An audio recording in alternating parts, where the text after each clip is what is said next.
So welcome back to Car Dealer Pro. Today, this is what's one of your favourite subjects. This It isn't is my it? favourite subject. Yeah, it's your favourite. Right, We'll yeah. talk about minis because what I've noticed in the comments and that everyone puts. Everyone loves to slate minis. Yeah, don't love they? to slate. Yeah, that's the Yeah. word. Love to slate. Everyone's don't buy mini. They're rubbish. You're gonna get stuck with them minis forever. They're gonna break. They're going to hang about. They're gonna hang about. Chains will go Chains, yeah. So, like, firstly, we want to know why, and put it in the comments. Why does everyone think minis are so rubbish, or why do you think they're so good? And I'm gonna play a bit of devil's advocate. You're gonna tell us why they're good, but Yeah. no, you're gonna tell us as well why they're bad. Well, that's it. Because over the years, I mean, I've owned 8 of them, and I've sold that many of them as well. That Yeah. You get to learn the major flaws that they have, which don't. But this is the thing: all cars have flaws. Of course. And I know that sometimes they do certain things more than other brands do, but like we've seen with the Ford EcoBoost recently, that doesn't mean necessarily that it's a bad car. It's just a flaw of It's one the bad certain engine, isn't component. it? Yeah. And that's the thing.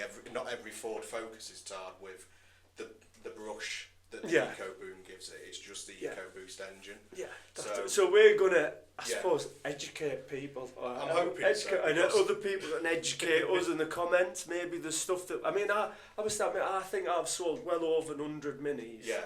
in the last definitely. 10 years, and I can actually think in my head. I can remember all the bad things that have happened. Yeah, but then again, the bad things stick in your mind, don't they? They are popular, but there's a reason that they're popular as well. Yeah. There's a lot of them about. So I suppose there's more things to go wrong because there's more Yeah. of them, isn't And there? I think also the thing with minis is that, and I always try to say to people, there's been 3 different versions of it since BMW launched it back in 2001. Yeah. But everybody thinks they're the same car. That's it. And, yeah, and they're that's not. it. So That's don't get it. me wrong, first and second generation are very closely related in terms of the chassis. But in Yeah. terms of the engine and the electronics and whatever, they can't be any more different. Yeah. And the third generation is just a completely different car overall. It still looks like a Mini, Yeah. but it's basically just a BMW underneath. Yeah. And that's where people get this confusion and want to just So, shall we start with the first generation? Yeah. And for me, the first problem I had with one of the first minis I sold actually yeah was the gearbox. yes. So was Gear- that a big problem with the first generation ones? What year was it? It was a 52 or 53 plate. Manual. Yeah, manual. Yeah. So the original manual, so 2001 to 2004. I'll say the word LCI quite a lot in this because people might not know what LCI means. It means life cycle impulse in BMW talk, which is Right. basically BMW speak for midlife refresh, so giving it a facelift. Ah, So right, they'll right. change some mechanical components that are known to fault Yeah. and give it like new bumpers and new headlights and stuff like Yeah. that, just to keep it fresh. Yeah. But the first generation ones, because they were developed off of a Rover platform, I won't bore everybody with that story because it's long-winded and everyone's heard it a million times anyway. Yeah. But because it was obviously Rover developed, BMW funded, they Yeah. took the Rover gearbox with them, and it got called the Midlands gearbox, and it was notorious for failing not Yeah. necessarily quickly. Because it go in second gear. Yeah. It struggle to get in second gear. Really, it Is becomes that the really one? tough to go into second gear. Right. Basically cracks its synchros That's in it, second yeah. gear, and That's then it, yeah. crunches all the time as well. Yeah. So second gear problems, they go really stiff too. I had a Mini 1 that was a 2001 reg, a really early one, and that one became, until I had some work done to it, Yeah. like it was trying to stir a stick stuck in concrete. Yeah. And basically what it is they told everybody it's a sealed unit, and it isn't. It needs Right. servicing probably every 50,000 miles. Ah, right. But for general run-of-the-mill people, it's like, oh yeah, that's what BMW said, I'm not going to do it. Yeah. Again, the service interval fucks up the Yeah. component. So What was the cure for that one? Just new gearbox, or could you? new gearbox, new The bearings. new synchros and new Oh, bearings synchro, if yeah. you got to it early enough. But the likelihood is that people didn't, because again, they were quite heavy clutches on those first gen. They were ones really anyway. heavy. Yeah. Really heavy. and Honestly, like you left flipping. Like it'd be 5 stronger than beat. yeah. Well, you had that Cooper S, didn't you? I think that had the 6-speed box. That Yeah. was a different gearbox, but it still had the heavier clutch in it. Yeah. See, that's why I couldn't get my head round. They looked beautiful, but they were bloody horrible to drive. Yeah. Because it was so heavy. But the thing is, they wanted it to be like... It's strange with the first gen ones because, yeah, it was meant to be like a fashion accessory. It was. It made like... Think of any hatchback that's around today with... You can put stripes on it and have a different coloured roof and whatever. Yeah. The new Mini kind of started that. No one had ever done like a premium small car before. Yeah. So you'd go into a BMW dealership and be like, I've got this red Mini with a white roof and the aero pack and all of this on it, and you can basically have whatever colour interior you want and whatever colour wheels and this, that and the other. Yeah. But it was meant to still be feeling like an old classic Mini, so they made the suspension as rough as possible on it. And also the steering, they had the first generation one really classic problem. They had an electronic steering rack, right, and it was renowned for failing on its power steering pump. Right. And they did a massive recall on that. I think it was about 2005. Yeah. Like that went to like Watchdog and whatever, and it was all in the newspaper. And the majority of cars have had it done, but there will still be some out there that didn't have it done. So, but again... So first, it's like anything, when it first comes out, you find out all the problems. Exactly, and they were a brand new car underneath. It was a scratch built. The engine was that Brazilian Tritec thing. Engines are pretty good on them, to be fair. So the first generation didn't have the chain problem? It did sometimes, but again, if it's been oil starved, then that would cause problems with it. But the main reason it became oil starved is because those first gen engines leaked oil. Like no tomorrow. Massive. Yeah, you've just reminded me. Not even from one place, it had come from anywhere. Rocker gaskets, oil sump. The main one that used to go, there's like an oil pressure switch on the back of the engine.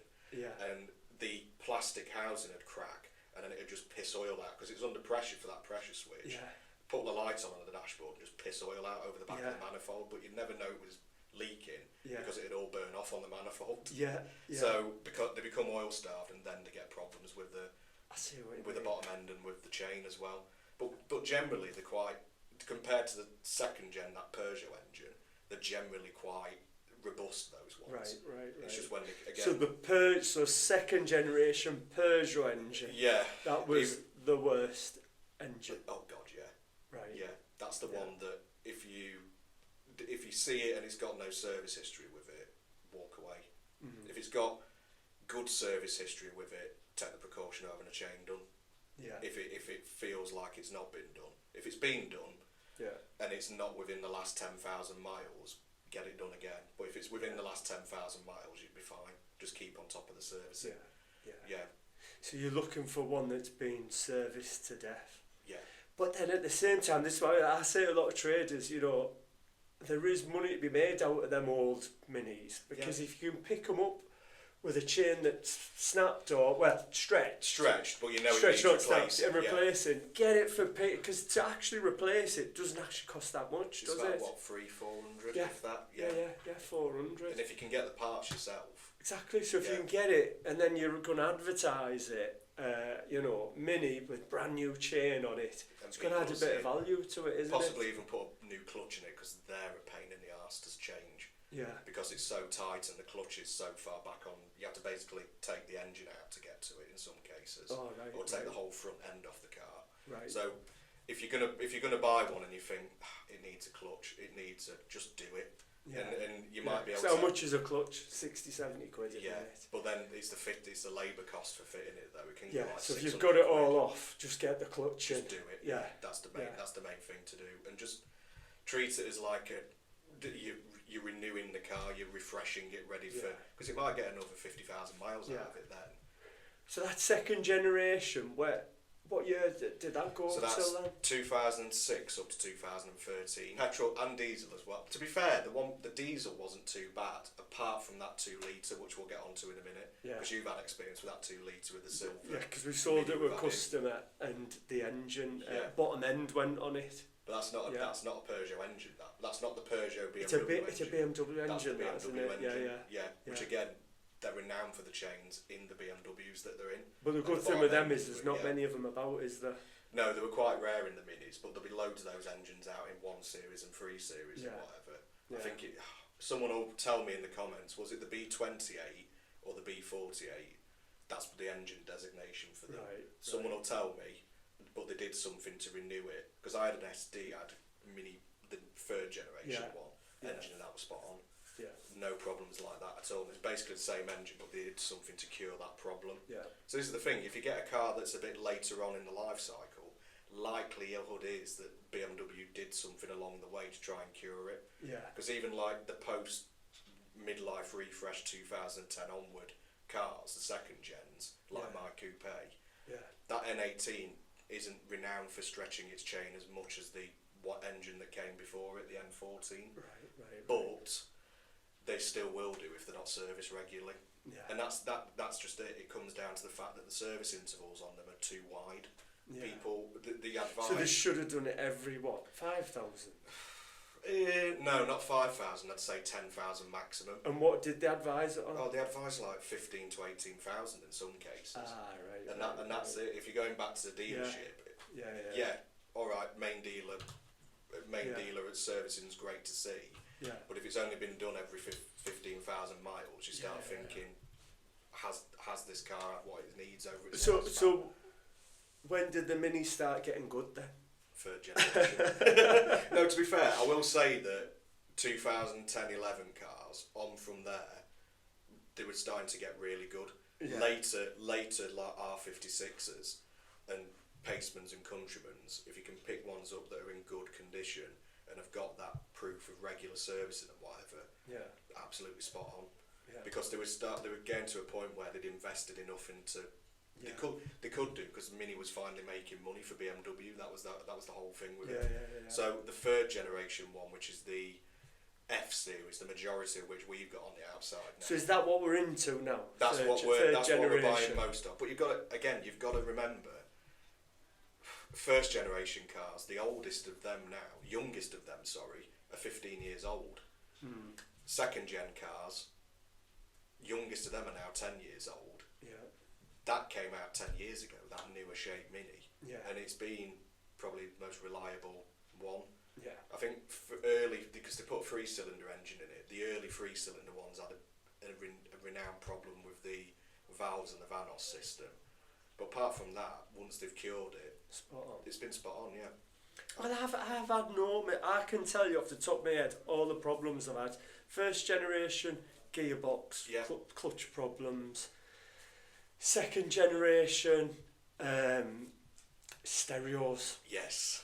That was the electrics in both the first and second gen were a bit dodgy. So the stereos, it really annoyed me when I'd see a really nice one, and you check the clutch, you make sure the chain's not rattly when it starts up. I'm going about if I'm at the auction, you think, oh yeah, I've got a good car here. But you've not checked the radio. Yeah, and then you get in the car and you're like, just put Radio 1 on or something, and you press them little buttons, there was all them. It built into the speedometer. Yeah, they were built. Yeah. And the first 2 or 3 don't work, and you're like, oh, for fuck's sake, because them stereos are not cheap. It's a dashboard job out. And you've got to take the dashboard out, yeah. So to get the dashboard out with the labour, the stereo, it's like a £500-600 job. Just for a few buttons that don't work. Yeah. That was a shit design choice. It looks great, but it is a pain in the arse to get to. So that was my worst. Well, obviously, bugbear with. But that was the really annoying one. Yeah. What other ones are there? Let's go first gens. Bugbears. The door locks stopped working for some random reason. Passenger airbag module under the passenger seat that plugs into the Are these all cheap? Let's go through how much they cost to fix. So stereo, you're going to look at what, 500 quid? 500 quid, yeah. If it's a second generation car, first gen cars, stereos come out a piece of piss. So don't worry about them. You can pick second hand stereos up for like 25 quid on eBay or whatever. So fair enough with those. And if anyone's looking as well, Super Mini UK is great. Oh, not Super Mini. LA Mini Spares. They're an absolute lifesaver for even like rare random parts that you need to get hold of. So if you ever need parts, LA Mini Spares are your ones to go to. They're really good. So first gens, door locks, electrics, leaks, especially the ones with the sunroofs. They tend to leak like.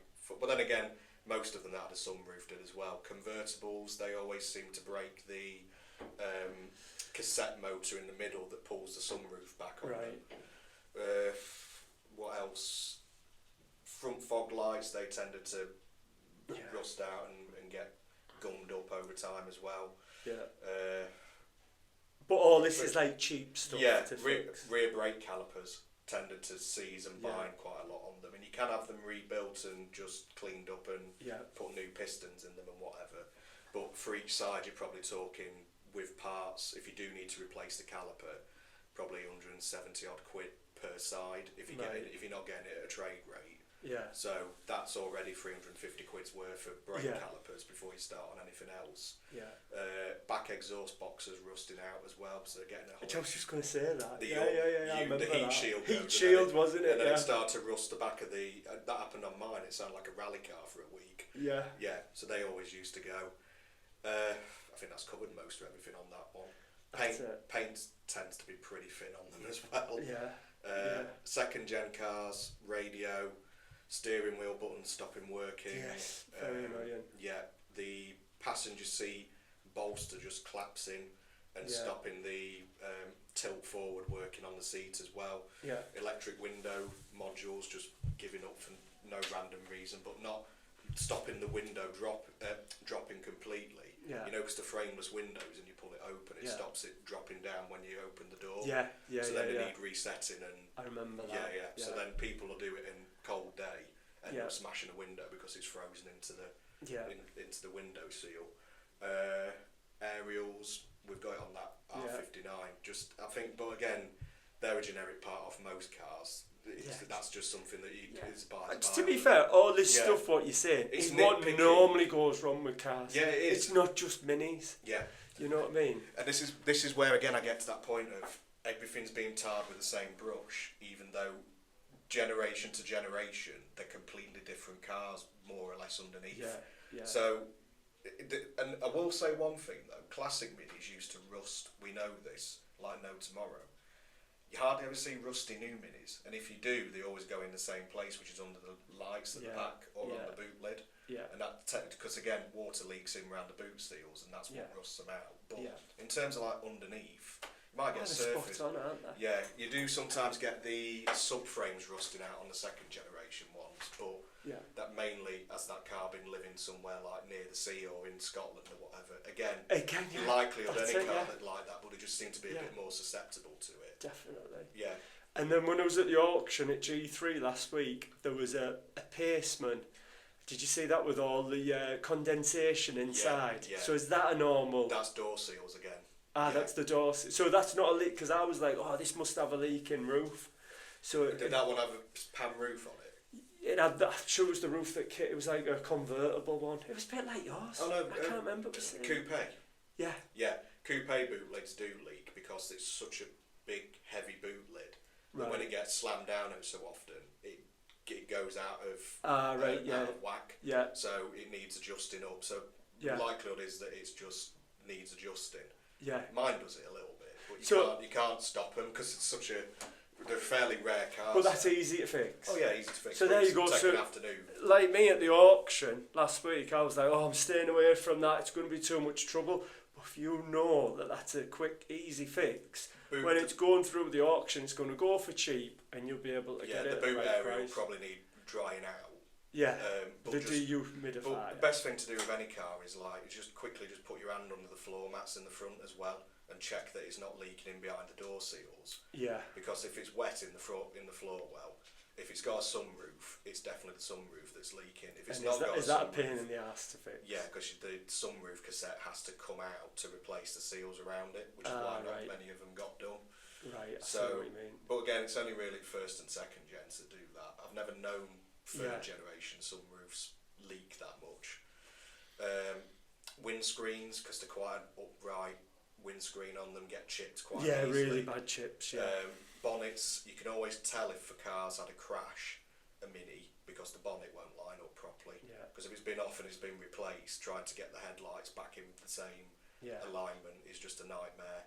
If the front bumper's loose on it and it's shaking about, probably means someone's took it off and put a clip back on wrong and it's not in place properly. checking underneath the doors because they tend to corrode out if they've got water stood in them as well.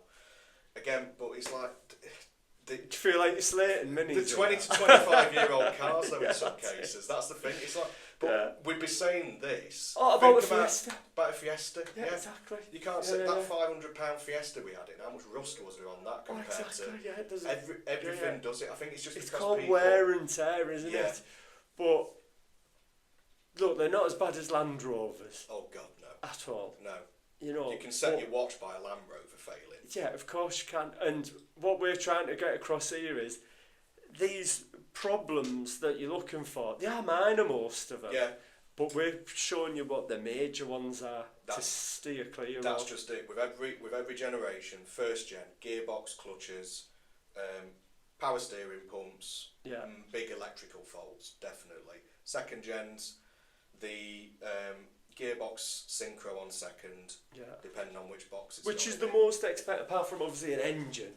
What's the most expensive fix? The gearbox one? I'd say it's the gearbox, yeah. Because it's an entire engine out. Yeah.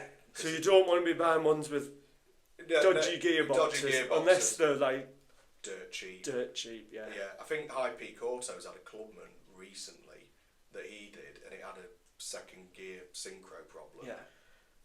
But he got it for pennies. He got it for pennies, so he could justify. And did it have good mileage on it as well? Yeah. See, that's the thing. If you're going to buy cars that need doing up, get the low mileage one. Like, don't get in the habit of thinking, oh, it's high mileage and it's cheap. You're still going to struggle to sell exactly. it. Don't think that 150,000 miles. If you spend the money on a gearbox on that, you're not going to make your money back. If it's got 60,000 miles on it, and it needs still got a value. It's still got value in there, and also you're going to increase the value by going, it had this problem, we've fixed it. Yeah, exactly. And then everyone's looking on YouTube like, oh, these are the problems, oh, and they fixed it, so it adds the value to it. Exactly. Again, we come back to like power shifts and eco boosts and stuff like that. So much easier to sell one of those when you've got the evidence that work's been done. Yeah. Oh yeah, definitely. And 100%. they can pop at any mileage. Yeah. With minis, it tends to be like, we know when that happens, and it's because it's not had a certain service or it's been oil starved. I think the big thing with it is that the people who are buying them, if they're buying it as like a first car, or I wouldn't necessarily say second cars, because people who have the money to buy a second car generally do have the money to look after them. But people who buy them as a run into the ground, they're the ones to steer clear of. Yeah. And I will always say, never ever buy a Mini that has had the chrome on it blacked out with either like electrical tape or that plastic dip stuff, because it just signals to me. I used to do that. Fucking hell. Yeah, but it signals, you know, if it's a crap DIY done at home job. Oh yeah, if they've done it themselves, it like signals to me that person's more concerned with how that car looks than how that car drives. Yeah. And they also will rip pieces off of it and fuck it up just to make it look. If it's had too many like aftermarket eBay special parts on them. Yeah, that's like any car. Yeah. But I will say, you can put the picture up on this video. I had a cream convertible and we de-chromed it. Like properly, you know. I used to have a tinting business here and I thought it looked mint. But you can tell me if you thought it looked mint or not. I'll have to have a look at it. I can't tell you right now. You'll have to. I will put a comment underneath it in the thing. Yeah, if you think it's mint or shite. Mint or shite. What flavour is it? Mint or shit? But then again, you can get them blacked out from factory now anyway. Yeah, that's what the new ones are all blacked out though. Yeah, exactly. That's the way that they go. I've got like this. This sounds a bit wrong. This black fetish. You know what I mean?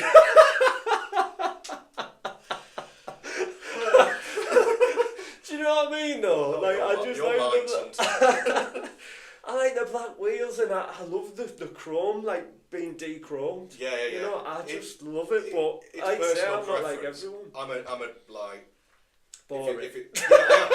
You're not wrong, but also like if it's got chrome on it. Yeah. I know, so like modern day plastic chrome isn't the same as old fashioned. But there's a reason that they designed it with that, and it does look better sometimes if it's the right spec. Like mine looks great with the chrome on it. If you put black on that because it's got the silver stripes, it wouldn't. Yeah, it wouldn't. No.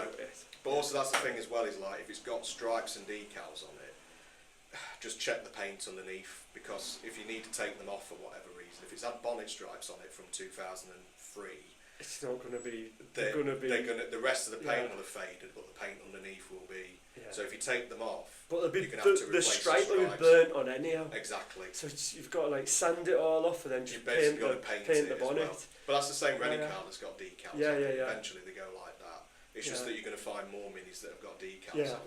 Have you put yourself off minis now, or do you still love them? No, I'm still into them. I tell you why though. Because I mean, I've been into minis forever. People who know me, it's like it's a family thing. We've had them in the family for years. Yeah. What you grow up with is what you know, into it, and that's the. Yeah. So like when the new mini was coming out, that's when I was about 5 or 6 years old. So I remember it being all over the news, and that's just it. It just sticks in Mate, your I mind. remember when they first come out, the new versions. I was Yeah. like, I just wanted one. That was it. It You had know, such a just- zeitgeist around yeah, it. yeah, yeah, definitely. It's got just the look of it and everything. And when you got in them, the drove, the gearbox, the gear stick. Unless you were was panny optic, clunky. it didn't feel, Yeah. yeah. You know, your left leg was just so heavy. It was just, they were horrible to drive. Yeah. But they look the nuts. Oh, they look brilliant. fantastic. If Yeah. you've got one in the right spec and it's had someone breathe over it properly with the options list, then they are a good buy. The thing is that like any sort of like BMW or Mercedes and whatever, there will be those cars out there that somebody ticked every single option on, Yeah. and they've kept it in a garage and kept it immaculate. It might have been an oldish lady who bought one new back in 2006 and whatever, and she was probably 70 odd there and bought it as a last ever car. Yeah, they're the But ones you want. Gave up driving 5 years ago, and that car's just been stood and it's been You see cared 'em. for. Mate, you see them at the auction, Yeah. honestly, you see them online, and you just know it's that type You of know, person you know that's who's had had it. it. Yeah. If it's a boy racer who's bought one from factory and he's just ragged it, Yeah. it's again. But then again, who knows who's owned a car before? But you get a feeling sometimes You for do, is it the yeah. right one? You And do. and also if someone spent the money on it in the first place, Yeah. they've likely had the money to spend on it afterwards. That's So- a good little, oh God, what's the word? I can't think of the word. A good little nugget of Yeah. information there you've just give us, because if you're looking to buy your Mini to sell on, it's probably a good idea to look for them privately Yeah. on Fine. Auto Trader. Well, look at you mine. know. That was a private buy, wasn't it? That wasn't from.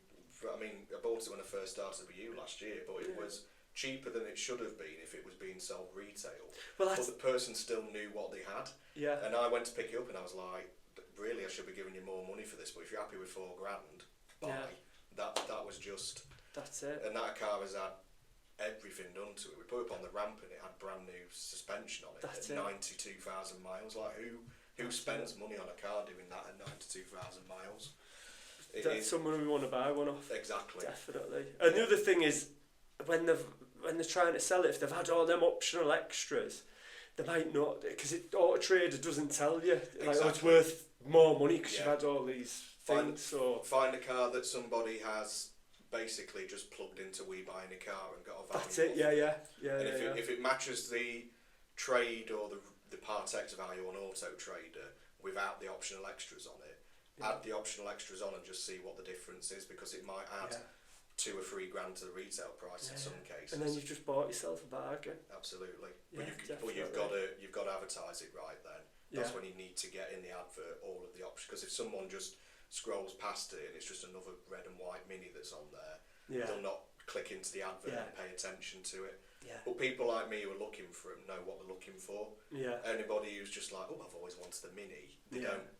You have to No. kind of educate them as you go along, and it's good. This is where again I'm boring like this, but sometimes picking up like old brochures and stuff Yeah. is helpful, and just having them lying about if you're going to do more Minis, because you can then just refer back to it and go, Yeah. well, what did come in that options pack, or because Yeah. I mean I sold them for 6 years. I've driven them for Oh, 13 years, and Yeah. even I sometimes still get surprised by, oh fucking hell, I didn't know that came with that, Yeah. or whatever. Yeah. It's just, there's a following out there for them. The popular cars, I love them because of the way that they drive and the way that they look.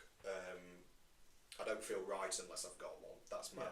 Even if I need another car one day, I'll probably still have a Mini in the garage, because that just feels Yeah. Right. That's your personality. I'd love to find out what Mini it is that you just buy and you sell straight away. Yeah. What was it, the Mini main dealer? What would be in and out? Would it, like John Cooper? No, John Cooper works always hang about, definitely. Do you know what would just sell straight away all the time? Yeah. Is just a pepper white with black roof and mirrors. I'm talking like the cream Yeah. white. Yeah. Black roof and mirrors, either a 3 or a 5 door. Yeah. Cooper, possibly, I wouldn't say with a chili pack on it, but if it's got pepper or chili pack, black or silver wheels, it'd go. Yeah. Yeah, the easiest ones to sell because that's just what Yeah. everyone wanted, a white Mini. Either pepper white or grey. Grey. Yeah, Yeah. definitely. Yeah. And if you can find ones that have got a bit more spec on them, so if it's got the leather in it as a little bit of a Brucey bonus. We've got that one with the pan roof, and I've put the ad pan roof, this, that, and it's getting plenty of views, but the phone's just not ringing, is it? So annoying, isn't it? They'll pay dividends eventually. It's just having them as it's just this business is just patience. Yeah. Definitely. Yeah. But mate, I enjoyed that. Good, I'm glad I've managed to bore you to death. No, you haven't. You've educated me. I'm looking forward to the comments being like, that's a load of bullshit he's talking about. Yeah. I mean, I just want to say, like, I'm not an expert. I've worked with him and I've been passionate around about them. that. Exactly, yeah. I would it. never pretend to be like a BMW level technician with them. I'm just going off of my experience of what I know comes most of the time as problems. But also don't discount them because they can be, if you find the right one, they can be brilliant cars. You just need to keep them serviced regularly. Look after them. Yeah, because if any of the engines get oil start, like any engine though, but especially them, they're so susceptible to it that just keep yourself to a regular, I'll have it serviced when I have it MOT. And for the cost of just a change of oil, it's nothing, is it? If you it's going to save you so much money in the long run. If you can afford to do it every time you get your MOT done, fair enough. But if it costs you 85 quid to have your oil and filter done quickly every 6 months, it could save you thousands. Yeah, and that's the key thing. But also, like, just remember that these cars they're getting on a bit. Yeah, that is it. Yeah, it's not like it's the new Mini, but it's not the new Mini anymore because everything's come since then. And I think it's just look, do your own work. And if you're a trader, you probably know yourself. If you've had these experiences and these problems, but you've not got anyone around you as a good support network to fix them, don't bother with them. Yeah. The great benefit is with us that we've got LA Mini spares quite close, and is it Quarry Motors as well? Quarry Motors, we're a BMW Mini specialist, so we've got people in our close network, in our orbit, to do the work for us. If you're in the middle of the sticks and you're trying to sell one, it's a bit harder. That's why you need a few of them around you to rob parts off and stuff like that. Exactly, and they're brilliant for that as well. Yeah, you'll always be able to rob parts or find something cheap on eBay because stuff comes off them. Like Lego, stuff comes off it like easy piece of piss. So that was great. Thank you, mate. Yeah, all right, spot on. Cool, and we'll see you next time. Sound that, mate. Good.